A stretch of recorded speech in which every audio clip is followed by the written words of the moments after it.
Like with the new administration, we have a new FDA in charge, and they're kind of making certain things like rare diseases they've talked about. They did a town hall meeting today. For those watching in the future, it's June 2025.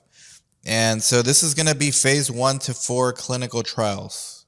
So we're going to go through every phase, what actually happens when some of the diseases are different. Like I said, rare disease, now the FDA wants to incentivize to make it a little easier for rare disease companies to innovate. So they're talking about getting rid of the requirement for 2 randomized double-blind trials on the phase 3 side, and maybe just doing 1, or even discussing combining the phase 2 and 3 together for rare disease. So there's always going to be exceptions to these things based on the indication, the disease type.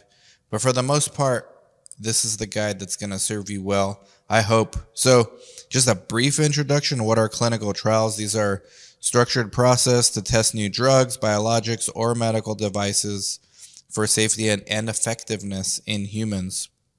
But there are multiple phases because they progressively gather the safety, the dosage, the efficacy, and long-term data before public release. So typically you have phase 1, and we're going to get through what all of those mean. But not all trials are created equal. The design depends on the therapeutic area. For example, cancer, you're not allowed to use placebo.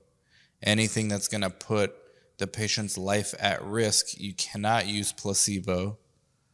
And don't get me started on the companies that have tried and thankfully haven't been allowed to by the ethics committees do placebos on all kinds of stuff that you would think are inhumane.